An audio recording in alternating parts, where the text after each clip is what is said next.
setiap huruf yang dibacakan tidak akan terjadi setelah bacaan itu kecuali kalau kita minta apapun itu diberikan.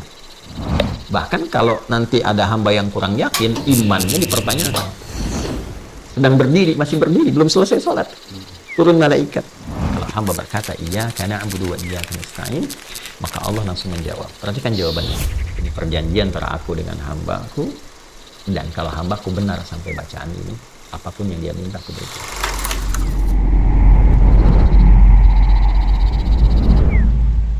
Singkatnya, ini hadis diriwayatkan oleh sahabat Ibnu Abbas radhiyallahu taala anhuma, menyampaikan satu pesan luar biasa bahwa Nabi SAW satu waktu itu mendengar semacam suara pintu terbuka, kan? Kemudian setelah itu beliau menengok ke langit, tiba-tiba pintu langit terbuka. Ya. Secara singkatnya dia turun malaikat Jibril alaihissalam, lalu menyampaikan kabar gembira kepada Rasulullah SAW. Abshir bin Nuraini, ya, kata malaikat Jibril alaihissalam, ya aku berikan kabar gembira dengan datangnya dua cahaya, ya kan?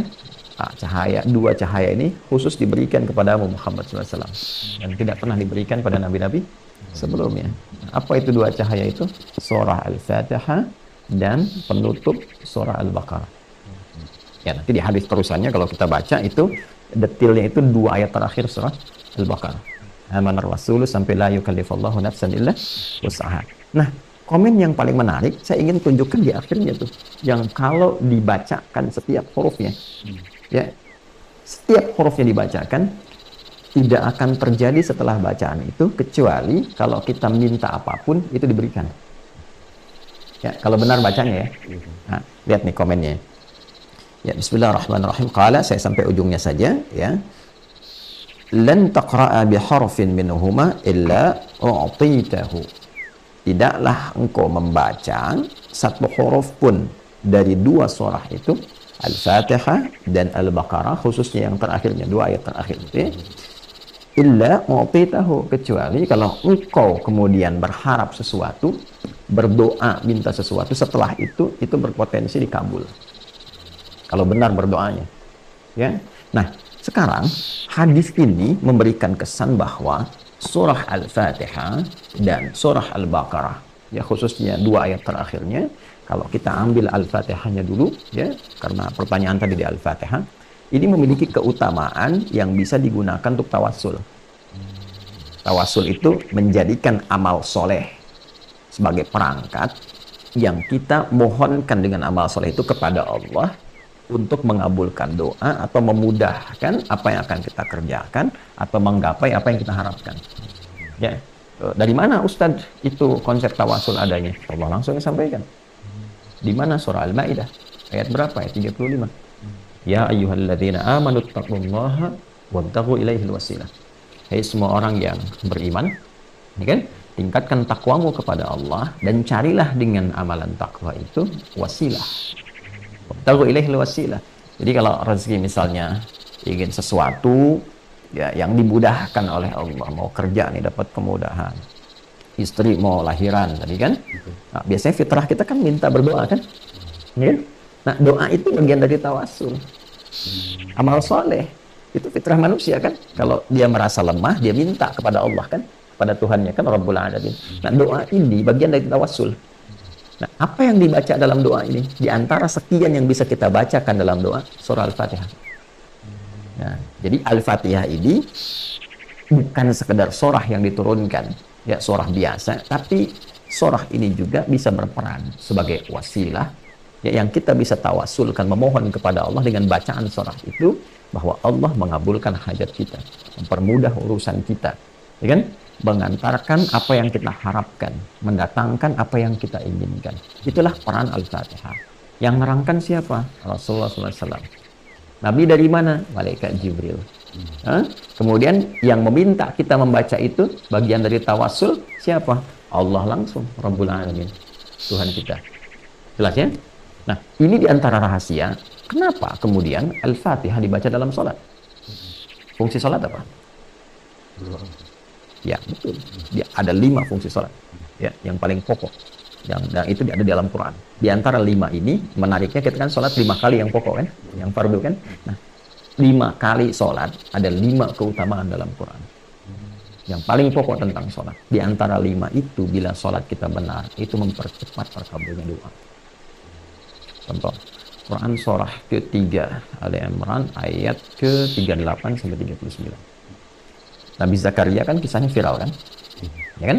Sudah beranjak sepuh, rambut memutih, fisiknya letih, saat yang bersamaan belum dikaruniai keturunan kan? Baik. Apa yang dilakukan oleh beliau? Berdoanya dalam keadaan apa? Ya, tapi nggak boleh ngarang nebak-nebak. Ya kan? Dari mana taunya? Nah, kembalikan ke ayat tadi. Al-Baqarah, Ali Imran, Quran surah ketiga Ali Imran ayat 38 sampai 39. Hunalika da'a Zakaria rabbah. Di mihrab Maryam itu, di mihrab tuh Nabi Zakaria berdoa, bermohon kepada Rabbnya, pada Allah Subhanahu wa taala. Qala rabbi habli min ladunka dzurriyyatan thayyibah innaka sami'ud du'a. Ya Allah, banyak orang memvonis bahwa istriku tak mungkin punya keturunan. Secara medis, maaf, divonis monofus dan mandu. Karena itu aku bermohon kepadamu saja yang tidak punya batas dalam pemberian. Sifat Allah tuh wahab. Kalau kita minta hab, itu pemberi tanpa batas. Engkau pasti mendengar doa hamba. Lalu turun ayat 39. Fanadathul malaikatu wa huwa qa'imun yusalli fil mihrab. Setelah doa itu selesai dilakukan, itu belum selesai sholatnya, baru doanya selesai. Belum selesai sholatnya, ya, baru doanya tuh. Ya, tiba-tiba turun malaikat, sedangkan doa itu masih dipanjatkan, berdiri dalam sholat. Qa'imun yusalli fil mihrab. Sedang berdiri, masih berdiri, belum selesai sholat. Turun malaikat, ya, menyampaikan apa? Annallaha yubashshiruka bi Yahya. Allah kasih kabar gembira, doa kamu dijawab, kamu akan punya anak. Bahkan namanya langsung dari Allah, Yahya. Yang hidup mustahil, kata manusia, lahir dari rahim seorang perempuan yang divonis monofus dan mandul, itu bayi yang hidup, kata Allah, nggak ada yang mustahil bagiku. Jadi dan hidup dia. Ya, disebut dengan apa? Yahya. Ya, di bahasa Latin atau di Eropa dikenal dengan John. Ya, Yahya itu. Yohanes atau John, ya, Yahya, Nabi Yahya alaihissalam. Itu terjadi jawaban itu saat apa? Sholat. Berdoa dalam sholat. Karena itu semua nabi dan rasul, kalau kita baca, lihat amalan mereka, ibadah mereka, itu semuanya sholat. Nabi Isa sholat. Quran surah ke-19 Maryam. Kalau baca dari ayat 31 sampai 33 itu temukan. Kemudian Nabi Ismail alaihissalam sholat. Bahkan minta keluarganya sholat. Quran surah 19 ayat 55. Ya, wa kana ya'muru ahlahu bis shalah. Nabi Musa alaihissalam sholat. Quran surah ke-20 Thaha ayat ke-14, wa aqimis sholata lidzikri. Jadi semua nabi, semua rasul itu sholat. Dan dalam sholatnya itulah dia menuangkan hajatnya, berdoa. Ya. Nah, umat Nabi Muhammad SAW oleh Allah juga dimintakan lewat Rasulnya.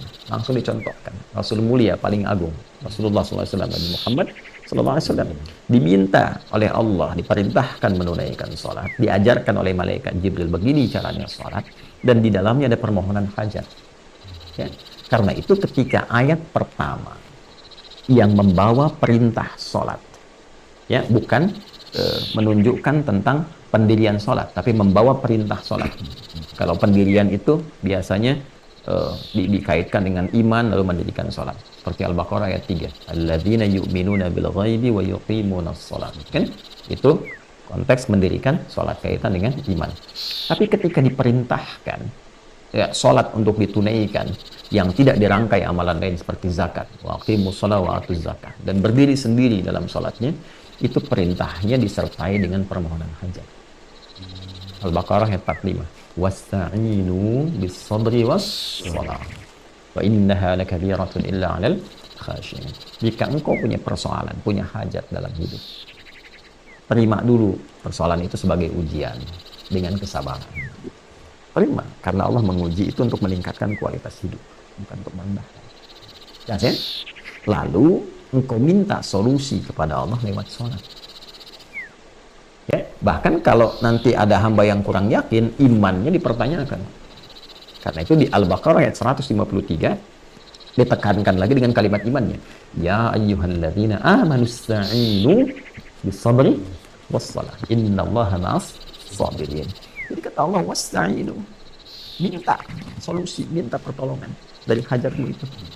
Nah, menariknya saat kita tunaikan sholat itu, lalu kita katakan, ya Allah, Engkau perintahkan aku meminta, aku lakukan sekarang. Ya kan? Dalam ibadah ini, dalam sholat ini. Anda kalau ingin merubah kalimat perintah, wasta'inu, menjadi kalimat permohonan, rubah menjadi nasta'in. Wasta'inu, jadi nasta'in, nasta'inu. Saya tanya, kita dalam sholat tuh baca nggak kalimat nasta'in? Nah, bacanya kapan? Fatihah. Iyyaka na'budu wa iyyaka nasta'in. Ya Allah, hanya untukmu, hanya kepadamu. Na'budu, aku beribadah, menunaikan sholat. Ya, karena di ibadah na'budu di situ maksudnya sholat. Ditemukan padanannya di Quran surah ke-20 Taha ayat ke-14. Innani anallahu la ilaha illa ana fa'budni. Kata Allah fa'budni, kita katakan iyyaka na'budu. Kan? Itu perintahnya. Fa'budni, kita bilang iyyaka na'budu. Ya kan? Nah, dari mana taunya itu sholat? Teruskan ayatnya, wa aqimis sholata. Gitu. Jelas? Maka kita katakan iyyaka na'budu. Setelah itu wa iyyaka nasta'in, dan hanya kepadamu ya Allah aku sekarang punya persoalan, punya hajat, aku minta, aku mohon. Nah, jadi Al-Fatihah ini diantara keistimewaannya bahkan perintah langsung dari Allah, lalu contohnya langsung dari Rasulullah SAW untuk dipraktekkan dalam sholat sebagai wasilah memohon kepada Allah dari hajat. Karena itu setiap sholat itu hajat. Dulu orang-orang kalau punya hajat tertentu yang sifatnya spesifik, ya, itu dia sholat. Lu minta. Imam Al-Bukhari, ini kitab saya Al-Bukhari. Imam Al-Bukhari itu, ini menulis saya Al-Bukhari ada 97 topik. Kurang lebih lah ada sekitar 7.000 hadis kalau digabungkan semuanya. Itu setiap menulis satunya, beliau sholat dulu 2 rakaat. Hadis 16 tahun ditulis di Masjidil Haram. Jadi sebelum menulis itu sholat dulu. Kalau tenang, batinnya nyaman, merasa terdorong tidak ada masalah, nyaman, nulis. Kalau nggak tenang, nggak jadi. Sampai selesai di Masjid Nabawi di Al-Madinah Al-Munawwarah. Dan beliau membawa ini sebagai bekal untuk berjumpa Rasulullah. Nah, pasti bawa bekal apa tuh? Coba Rasul. Jadi jangan bawa kontroversi di hadapan Nabi. Masa di hadapan Nabi mau bawa sunnah bid'ah, sunnah bid'ah. Dan ya bawa amal. Ketika kembali itu bawa amal, bukan bawa perdebatan. Ya. Nah, yang mau saya katakan, beliau sholat dulu. Ya, mempraktekkan ini. Nah, menariknya gini, tahu dari mana Al-Fatihah yang dimaksudkan itu kaitannya dengan solusi hajat? Nah, kita tidak beropini, hadis lagi. Kan tadi timbangan di awal, Quran dengan hadis. Caranya dari yang mana? Saya Muslim lagi. Nomor hadis 397. Ya. Saya ini bukan ingin menunjukkan saya hafal ini, tidak. Karena kita kan ngaji. Nah, ngaji. Kamu mau baca, lihat sendiri 397. Nah, ini ya. Ini saya kasih hijau, ini bukan nandain topik-topik sekarang kita ngobrol, ini yang dulu-dulu saya lagi bahas, tandain. Baca kalau ini dari 395 sampai 397. Kalau Khalad tadi bin Rafi kita sudah bahas. Nah ini ya, coba kita mulai dari 395 dulu. 392, 94, 95. Nah ini ya, coba tuh lihat tuh. Ya, ya ini Kitabus Shalah, topik nomor 4 ya. Nah ini nomor 395, dari sini dulu nih. Ya, ini kan panjang, saya bisa bacakan hadisnya dari sahabat Abu Hurairah, lihat ujungnya tuh. Ya, kalau dari sini ini kan kisahnya Khalad bin Rafi' ya. Kemudian setelah itu masuk ke orang yang mencuri-curi sholat karena dia berusaha untuk meninggalkan Al-Fatihah. Ini dari Abu Hurairah ya. Nabi Hurairah ya, radhiyallahu ta'ala anhu, an Nabi sallallahu alaihi wasallam. Baik, saya bacakan cepat aja. Ya. Ini hadisnya qudsi. Ya, jadi hadis qudsi itu yang sanadnya tersambung langsung kepada Allah Subhanahu wa taala, dengan lalu disampaikan maknanya pada Rasulullah sallallahu alaihi wasallam, lafaznya diterangkan kepada kita tapi dalam bentuk lafaz yang tegas. Ya, jadi Nabi langsung menisbatkan persanadannya kepada Allah. Qala Allah azza wa jalla. Baik ya, kalau hadis-hadis yang bukan qudsi, Nabi langsung mengatakan. Sanadnya tidak disambungkan langsung, tapi maknanya diberikan oleh Allah. Wa ma yantiqu 'anil hawa in huwa illa wahyu yuha. Wahyu kepada Nabi, Nabi sampaikan. Jadi hadis biasa itu bentuknya Allah ilhamkan berupa wahyu kepada Rasulullah SAW. Beliau lafadznya langsung dari Nabi disampaikan. Nabi menyampaikan innamal a'malu binniyat. Lafadznya dari Nabi. Tapi maknanya Allah yang sampaikan. Kalau Quran, lafaz dan maknanya langsung dari Allah. Jelas? Kalau hadis qudsi, itu maknanya dari Allah Subhanahu wa taala, lafaznya Nabi tegaskan tapi sanadnya Nabi sambungkan kepada Allah. Qala Allah azza wa jalla. Ya, kata Nabi, qala Allah azza wa jalla wa kama qala sallallahu alaihi wasallam, qasamtus shalah baini wa baina 'abdi. Allah itu berfirman, aku membagi salat itu dua bagian, antara hak aku dan hak hambaku. Ya, wali abdi masal, dan hambaku bila benar menunaikan kewajibannya sebagai hak aku. Jadi kalau ada hak ada apa? Kewajiban kan? Jadi hak Allah kewajiban kita, hak kita kewajiban Allah kepada kita. Saking adil dan rahman rahimnya Allah itu, padahal Allah tuh mudah saja mengatakan sholat tuh kita hamba. Tapi karena rahman dan rahimnya, ya menjelaskan kenapa engkau mesti sholat. Bukan hanya membuktikan keimananmu kepada aku, penghambaanmu kepada aku, tapi ada manfaat yang kau akan dapatkan dalam hidupmu untuk mempermudah tugasmu di dunia ini. Maka aku bagi dua bagian, kata Allah dalam sholat itu.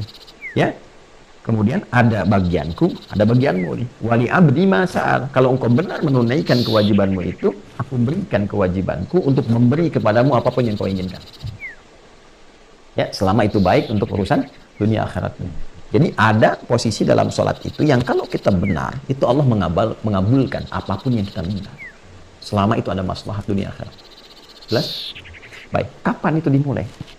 Kata Allah, nanti kembalikan di sini ya. Idza qala al-'abdu alhamdulillahirabbil alamin. Itu dimulai saat hamba membaca alhamdulillahirabbil alamin. Qala Allah azza wa jalla, Allah menjawab, hamadani 'abdi, hambaku sedang memujiku. Wa idza qala al-'abdu ar-rahmanir rahim. Kalau hambaku berkata ar-rahmanir rahim, qala Allah azza wa jalla, athna 'alayya 'abdi. Hambaku sedang menyanjungku. Wa idza qala al-'abdu maliki yaumiddin. Kalau hambaku berkata maliki yaumiddin, qala Allah azza wa jalla, Allah kemudian menjawab, majjadani 'abdi, hambaku sedang mengagungkanku. Perhatikan, idza qala al-'abdu iyyaka na'budu wa iyyaka nasta'in. Qala Allah azza wa jalla. Kalau hamba berkata iyyaka na'budu wa iyyaka nasta'in, maka Allah langsung menjawab. Perhatikan jawabannya. Hadza baini wa baina 'abdi wa li 'abdi ma sa'al. Ini perjanjian antara aku dengan hambaku, dan kalau hambaku benar sampai bacaan ini, apapun yang dia minta aku berikan. Jelas? Saya kasih gambaran gini. Razki saya kasih waktu 1 menit. Ya. Untuk minta apa saja diberi. Ya. Kira-kira mau minta apa? Minta kalau 1 menit. Itu panjang loh 1 menit itu. Ya, apalagi kalau saya katakan cuma 5 detik. Iya. Banyak yang diminta kan? Iya. Makanya Allah ajarkan 1 kalimat, 1 ayat yang bila dibaca terpenuhi semua apa yang kita minta itu. Ihdinas siratal mustaqim. Siratal ladzina an'amta 'alaihim ghairil maghdubi 'alaihim waladdallin. Itu permintaannya para nabi, orang soleh, orang siddiq. Itu ada di An-Nisa ayat 69. Wa may yuti'illaha war rasula fa ulaika ma'al ladzina an'ama Allahu 'alaihim minan nabiyyin was-siddiqin wasyuhada'i was-shalihin wa hasuna ulaika rafiqa. Gitu. Jadi kembali ke sini saya ingin katakan Al-Fatihah itu istimewa. Karena istimewa, Allah perintahkan kita sholat baca Al-Fatihah. Di antara faidahnya apa? Manfaat keistimewaannya. Supaya saat baca itu kita punya hajat mengabulkan. Mudah. Itulah sebabnya Anda sholat dari subuh ke zuhur kan nggak mungkin nggak punya masalah. Ya kan? Maka ketika dimohonkan dengan benar, bacanya benar, kan? Mohonnya benar, itu dikabulkan, dimudahkan. Makanya butuh contoh dalam ibadah muqayyadah itu. Jelas ya? Makanya dicontohkan oleh Nabi. Nabi contohkan itu supaya apa? Supaya umat-umatnya yang baca benar, urusannya mudah. Itu. Gitu ya? Makanya butuh contoh. Tapi kalau bukan di ibadah yang sifatnya muqayyadah, ya lawannya itu mutlaqah, tidak perlu dicontohkan. Karena apa? Momentumnya nggak terjadi setiap kali ada berkesamaan dengan waktu sholat. Kan umum sifatnya. Oh, masa ujian harus bersamaan dengan waktu sholat? Rapat bersama? Kan nggak mungkin kan? Ya kan? Nggak selamanya harus sama gitu. Ya, ada ujian, yang ini rapat, yang ini kemudian ada mau pengajian, yang ini peresmian pembangunan. Ya, semua ragam itu timingnya tidak harus bersamaan dengan waktu sholat. Ya kan? Bisa jadi berbeda. Karena itulah Al-Fatihah itu selain bisa dibaca muqayyadah dalam sholat yang terikat rukun, syarat, waktu, dan tempat, itu bisa dibaca umum di setiap keadaan. Iya, bebas saja. Karena apa? Dia punya sifat umum, yaitu sifat-sifat tawassul. Itu sifat yang digunakan perantara untuk memohon kepada Allah kebaikan-kebaikan.